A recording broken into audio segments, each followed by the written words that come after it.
conversar hoje com o secretário adjunto, o Dr. Sérgio Marques, que, além de secretário adjunto da Casa, é professor de Direito do Processo Civil. A gente vai fazer um bate-papo sobre a nova perspectiva da nova reforma do Código de Processo Civil. Sérgio, é um prazer tê-lo aqui. Prazer é meu, estou à disposição. Muito obrigado. A gente vai fazer um bate-bola porque é impossível discutir a respeito de N mudanças que o Código de Processo Civil vai processar. Mas a gente volta aqui falando da emenda 45 de 2004, que já trouxe uma perspectiva nova, e essas emendas foram alguns temas como agravo de instrumento, entre outros, foram alterados. O que a gente pode fazer, um históricozinho do que aconteceu desde 2004 até hoje? De fato, eu acho que é difícil falar de reforma, especificamente de reformas pontuais, de artigos, porque nós não temos ainda um texto definitivamente aprovado. Mas eu acho que dá para a gente traçar pelo menos uma perspectiva geral dessa ideia de reforma. Primeiro, eu acho que ela é conveniente mesmo nesse instante em que o Código de 73 foi muito corrigido durante esse tempo, né? Ele foi muito emendado. E, de certa forma, as coisas não ficaram muito unificadas. O sistema processual ficou como uma colcha de retalhos. Então, foram dezenas de micro-reformas durante esse período todo. Tutela antecipada, mudança na execução, digitalização dos processos. Eu acho que a reforma, a primeira grande valia dela é justamente a tentativa de reunir tudo aquilo que nesses últimos anos aconteceu de reformas importantes num texto consolidado e moderno. A outra coisa é, de fato, legalizar, tornar infraconstitucional essa nova ideia que a emenda constitucional 45 que você mencionou trouxe. Um olhar para o processo civil sob uma nova perspectiva, fundamentalmente de privilegiar as decisões dos tribunais superiores, né? Eu acho que o Código vem nessa perspectiva de dar às decisões judiciais verdadeira força de precedentes válidos. Há enormes mudanças, mas eu acho que essa visão é, de fato, a principal mudança do Código de Processo Civil. Uma mudança de perspectiva, mais do que mudanças pontuais de artigo, uma nova visão sobre o processo civil, tê-lo, de fato, como instrumento de consecução da justiça e não propriamente como um fim em si mesmo. Acho que essa é a ideia principal. O próprio inciso 7º dessa emenda 45, ele diz, na verdade ele visa a celeridade da justiça, né? Então por isso essas alterações, não só como o agravo, a execução, a sentença e tudo mais foram alteradas. Você acha que se alcançou 10 anos depois dessa emenda, praticamente 10 anos, o que a gente teve, a mudança processual foi benéfica, ou a gente ainda tem o nosso judiciário atravancado? E nós temos, mas no ponto de vista processual houve muita alteração nesses 10 anos? A grande mudança através da emenda foi a constitucionalização dessa ideia de celeridade. Tornou-se um princípio processual a celeridade e a duração razoável do processo. Mas nós temos uma mania no Brasil de achar que as coisas são feitas através de leis, e as leis mudam tudo. O processo civil depende de uma estrutura governamental que é o Poder Judiciário. Não adianta você legislar imaginando mudanças em favor da celeridade se a estrutura continua a mesma.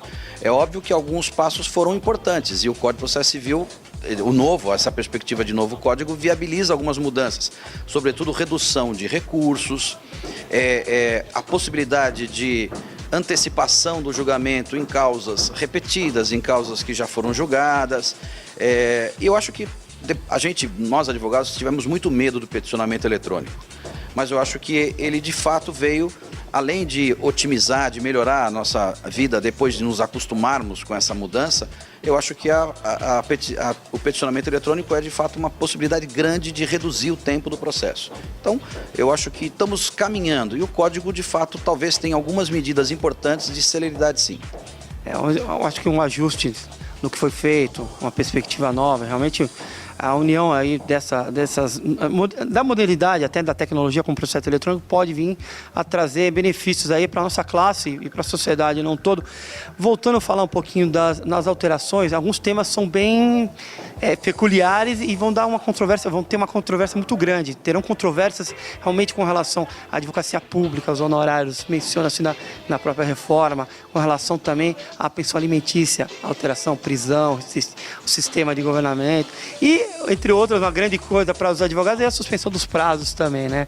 Eu queria dar uma pincelada nesses institutos como a pensão alimentícia e esses aí que foi citados. Você podia dar uma pincelada, por favor?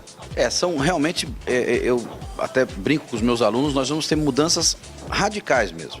A questão dos prazos, por exemplo, a ideia, a emenda, a proposta que está lá para ser votada, parece que isso é unanimidade, é que a contagem dos prazos se dê exclusivamente em relação a dias úteis. Há, portanto, uma melhor condição para o advogado. De fato, os dias não úteis que nos eram contabilizados eram dias para nós inúteis mesmo. Ou, se fossem úteis, teríamos que castrar tempo do nosso lazer e agora sim dias apenas úteis. Se legaliza a ideia e, portanto, se tira dos tribunais essa loucura do final de ano para os advogados. Passa a ser, no Código de Processo Civil, o recesso forense ao final do ano e no começo do ano, tirando essa enorme preocupação que os advogados têm a depender de cada um dos tribunais. Então, um tribunal dá, outro não dá. E outras questões também muito importantes que você mencionou, eu honestamente tenho algum receio de falar ainda, porque a gente ouve que há emendas para serem votadas. Essa questão da defensoria é uma das principais, que diz referência aos honorários, a quem pertenceriam os honorários das procuradorias e das defensorias públicas. É uma questão difícil de falar, porque a gente ainda tem uma perspectiva de eventual mudança na hora da votação. Então, fica difícil mesmo.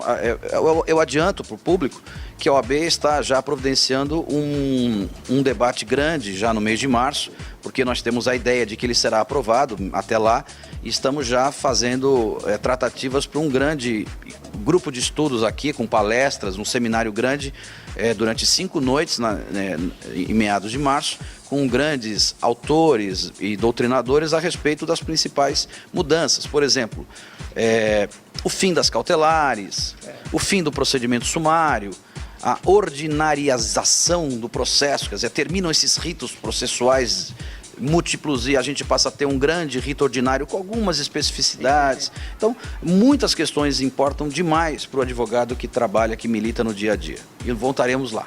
Certamente, essas questões, até a questão da penhora também, essa alteração toda, no definimento de questões de investimento, penhora sobre investimentos, através de liminares e tudo, mas na verdade muda o dia a dia do advogado, pode se alterar.